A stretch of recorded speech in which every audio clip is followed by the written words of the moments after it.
form a more perfect union, establish justice, ensure domestic tranquility, provide for the common defense, promote the general welfare, and secure the blessings of liberty to ourselves and our posterity, do ordain and establish this Constitution for the United States of America. These immortal words, when first they were written, proclaimed to the world an idea new among men. They expressed a shining wish for a better way of life. This was the American dream. But that golden goal was not to be had without cost. It was born in adversity, tested by time, perfected and proven only after long experience and trial. This is the drama of a new concept of freedom, of the inspired code of law creating that freedom.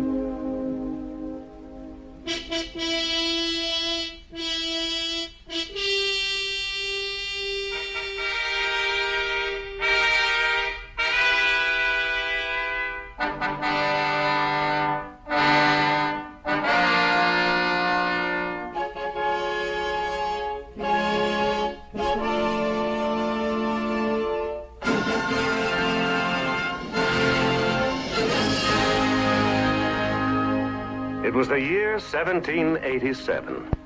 In the city of Philadelphia, the Constitutional Convention was in session. After 4 long months of debate and discussion, a new constitution to replace the old and ineffectual Articles of Confederation had finally been written. It was the mutual effort of the best minds in the land, men long experienced in the human art of government. By unanimous consent, George Washington had been chosen president of the convention. Gentlemen, the warmest friends this Constitution has do not contend that it is free from imperfections. But there is a constitutional door open for change. I think the people can decide on the alterations and amendments which time may prove necessary. Besides, they will have the advantage of experience on their side. General Washington, sir. Mr. Franklin. Fellow delegates, having lived long, I have experienced many instances of being obliged to change opinions which I once thought right. The older I grow, the more apt I am to doubt my own judgment. I cannot help expressing a wish that every member of this convention who may still have objections to it would, with me, doubt a little of his own infallibility, and to make manifest our unanimity, put his name to this instrument. This was the moment of decision. New Hampshire, Massachusetts, Connecticut, New York. When the ceremony was over, 39 delegates had come forward to write their names. Only 3 withheld their signatures. Thus, on September 17th, 1787, a new constitution to govern the American colonies was signed at Independence Hall. This newly created government was unique. In a world of kings and emperors, would it actually work? The first test was not long in coming. It occurred in George Washington's second term as president, an incident known as the Whiskey Rebellion. In colonial times, corn was an abundant crop but difficult to transport, and for convenience was often converted into distilled spirits. Since this important byproduct was shipped from state to state, the federal government saw fit to levy a tax upon it. But the people objected in principle, and before long their opposition had flared up in riots. Here was the first challenge to the federal authority. The question remains whether the president has any legal right to use force.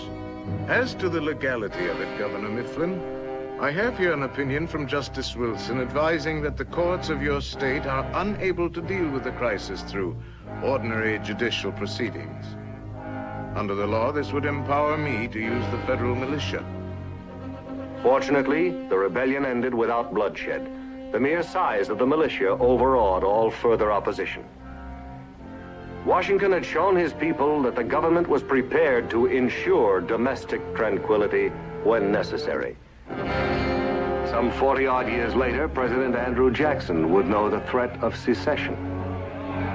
The federal government's tariff acts are hereby declared null, void, and no law in the state of South Carolina.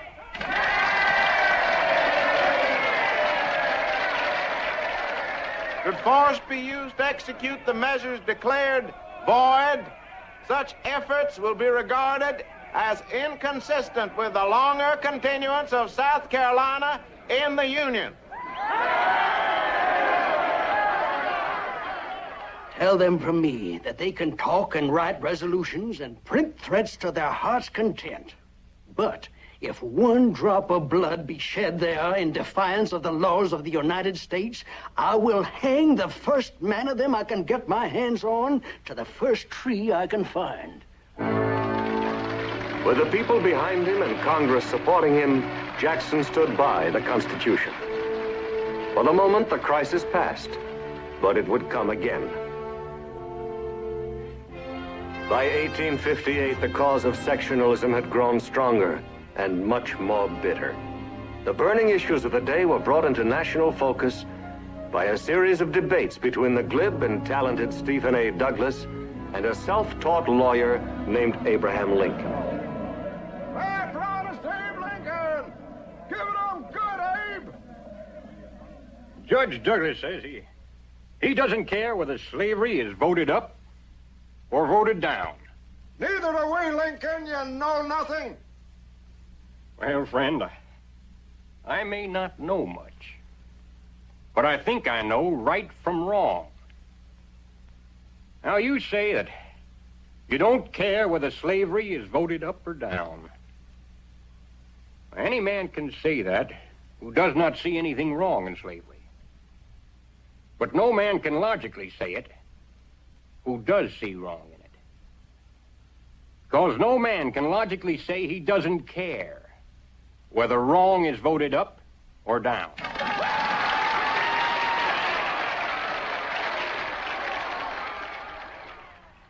I say this government cannot endure permanently half slave and half free.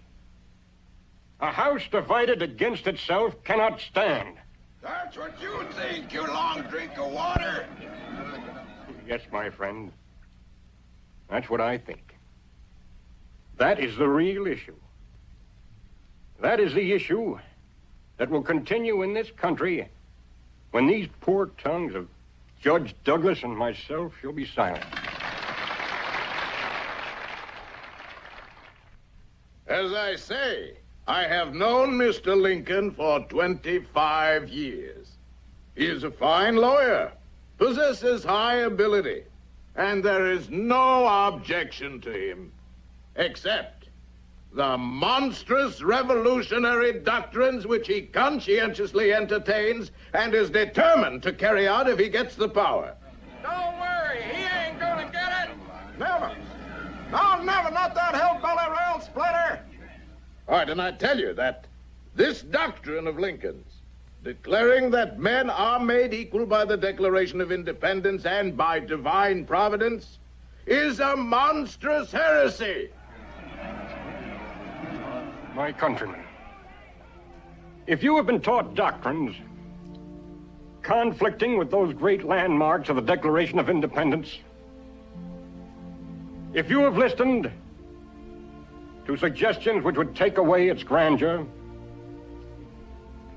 if you are inclined to believe that all men are not created equal in those inalienable rights enumerated by our Chart of Liberty, let me entreat you to come back. Think nothing of me. Take no thought of the political fate of any man whatsoever. But come back to the truths that are in the Declaration of Independence. You may do anything with me you choose, if you will but heed these sacred principles. You may not only defeat me for the Senate, but you may take me out and put me to death. Do not destroy that immortal emblem of humanity. If that declaration is not the truth, let us get the statute book in which we find it and tear it out. Who is so bold to do it? I won't. All right. If it is not true, let us tear it out. Never. Let us stick to it then. Let us stand firmly by it. Abraham Lincoln lost that election of 1858, but in losing, he won. For the people couldn't forget this plain-spoken man from the prairie, and 2 years later they sent him to the White House. Without union, the Constitution is only a piece of paper. I know there is a God, and that he hates injustice and slavery.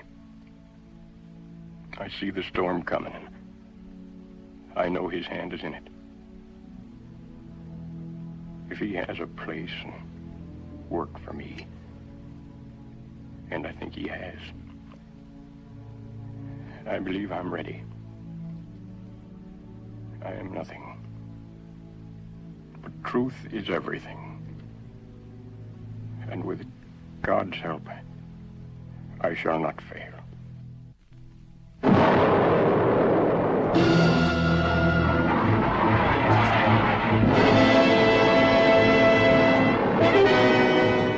April 12th, 1861, Fort Sumter. The cannon spoke for war, civil war, bitter, violent, and devastating.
After 4 weary and wounding years, the conflict ended.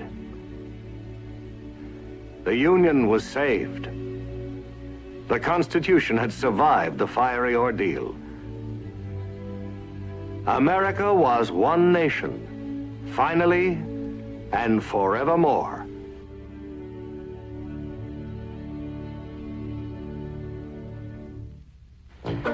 In the century to follow, America would know a period of amazing achievement. A time of startling inventions, a time of unbounded creative energy. There seemed no limit to man's far-reaching horizons.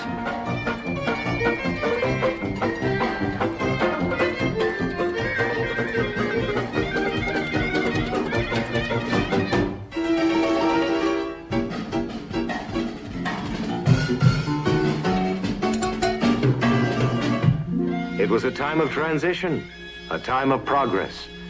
But the fundamental philosophy of freedom, the belief in the rights of the individual and the dignity of man, remained unaltered. The Constitution was still the rock. Under its guarantees, men were free to speak, free to worship as they pleased, free to enjoy the fruits of their labor, and free to explore new dimensions of their universe. 10, 9, 8, ignition sequence start. 6, 5, 4, there's fire. 3, 2.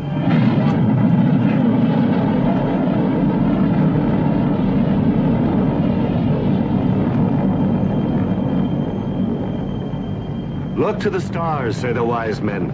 There lies the future. In remote and distant worlds, lies the riddle of tomorrow. But where is its answer? If a free world is to endure, then the principles of self-government must be perpetuated. The Constitution is the rock. And the leaders of tomorrow must be as dedicated to its preservation as were the leaders of yesterday, as are the leaders of today.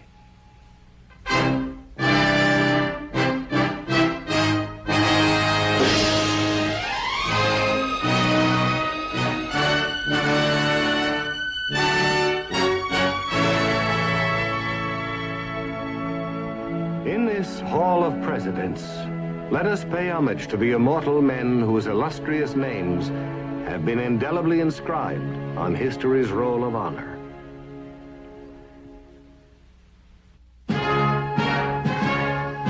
George Washington, John Adams, Thomas Jefferson, James Madison, James Monroe, John Quincy Adams, Andrew Jackson, Martin Van Buren,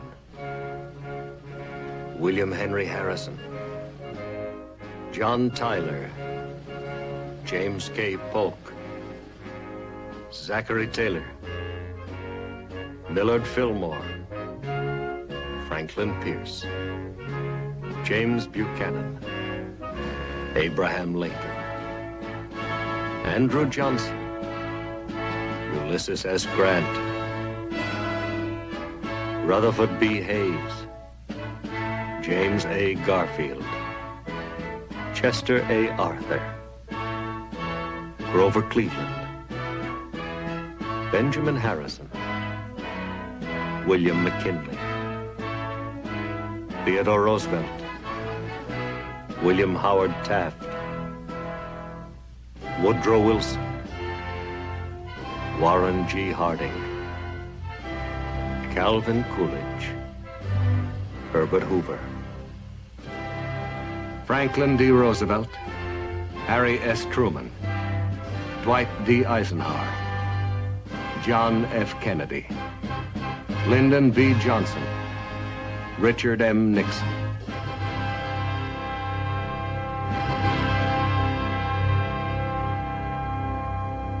From these men, the free world may take new inspiration and hope. And, if it be wise, new wisdom from old words of prophecy.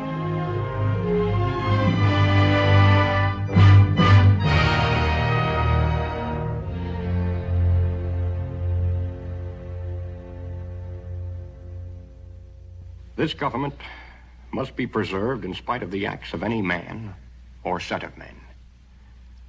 Nowhere in the world is presented a government of so much liberty and equality. To the humblest and poorest among us are held the highest privileges and positions. What constitutes the bulwark of our liberty and independence? It is not the frowning battlements or bristling seacoast, our army and navy. These are not our reliance against tyranny. Our reliance is in the love of liberty, which God has planted in us. Our defense is in the spirit which prizes liberty as the heritage of all men, in all lands everywhere. Destroy this spirit, and you have planted the seeds of despotism at your own doors. At what point shall we expect the approach of danger? By what means shall we fortify against it? Shall we expect some transatlantic giant to step the ocean and crush us at a blow? Never. All the armies of Europe, Asia, and Africa combined could not by force take a drink from the Ohio or make a track on the Blue Ridge. At what point, then, is the approach of danger to be expected? I answer, if it ever reach us, it must spring up among us. It cannot come from abroad. If destruction be our lot, we ourselves must be its author. and its finisher. As a nation of free men, we must live through all time or die by suicide. Surely God would not have created such a being as man with ability to grasp the infinite, to exist only for a day. No. No. Man was made for immortality.